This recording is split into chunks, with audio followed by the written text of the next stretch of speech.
we are going to find the degree, the type of degree, and the sign of the lead coefficient.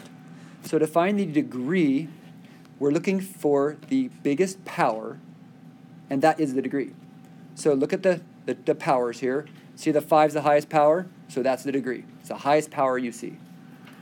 So our degree, I'm going to call it D, is 5. It's right there. That's your degree. So what would be the degree of G? Well, you have to find the highest power.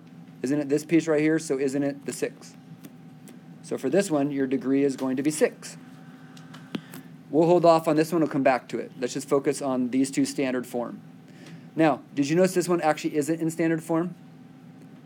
Normally, will the highest power be in front if it's in standard form? But if it's not in standard form, you have to look carefully because it could be hiding somewhere else in it. So you look for the highest power, and that is the degree of your polynomial. Next question is what type of degree? Well, what I mean by type of degree is it odd or even? So 5 here, is that odd or even? Well, the type of degree, I'll call it TD, touchdown, not really. But the type of degree, 5, is an odd number. And that word odd and even will be helpful later. So for this next one, the 6 is an even number. So the type of degree is even. So we're just learning how to find the degree and think about is that odd or even. Last question is the sign of the lead coefficient. So if I want the sign of the lead coefficient, well, for the first one, can you tell the sign of this lead coefficient is a positive 3? So the lead coefficient sign is a positive. For this one, well, what's the sign in front of this? Oh, by the way, you might think this is the lead coefficient. No. The highest power is the lead coefficient. If you put it in standard form, won't the highest power be in front? So that's a little tricky, but the highest power becomes the lead coefficient if you put it in standard form. So what is the sign of this? It's a positive. So you have to be careful of that. We are dealing with a lead coefficient that is positive. So those are how you do it in standard form. Now, this is intercept form. To find the degree, well, you can FOIL this out like crazy, and that'd take you a long, long time. Don't do that. What you need to do is you need to look at the powers. There's an easy shortcut here. And what you do is you simply put the powers that are missing. Are you okay? Each of those have a 1 power because it's missing.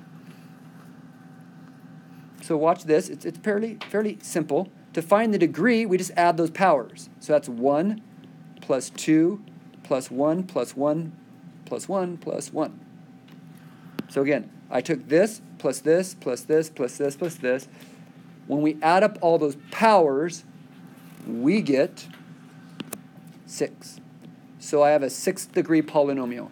If I were to go crazy and FOIL and box whatever like crazy and multiply these, the highest power would be a 6th power. It'd be x to the 6th. That'd be the highest power available that will happen as we multiply like crazy. So the highest power would be a 6, so it's a 6th degree. Now, odd or even is pretty easy. That's 6 right there. Hopefully you notice 6 is an even number. So the type of degree is a even. And the last piece is, what's the lead coefficient? Well, the lead coefficient is the number in front of everything. So in front of here, isn't there a 1, which is a positive?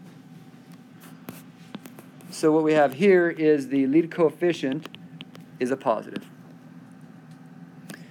So once again, if it's in this form, we look for the highest power. If it's in this form, we have to add the powers to get the degree. And then lead coefficients just in the front, or if the highest power is behind somewhere, you have to look at the lead coefficient as the sign in front of that one. All of this will lead very importantly to graphing. Each of these things help you understand a characteristic of the graph that's about to happen.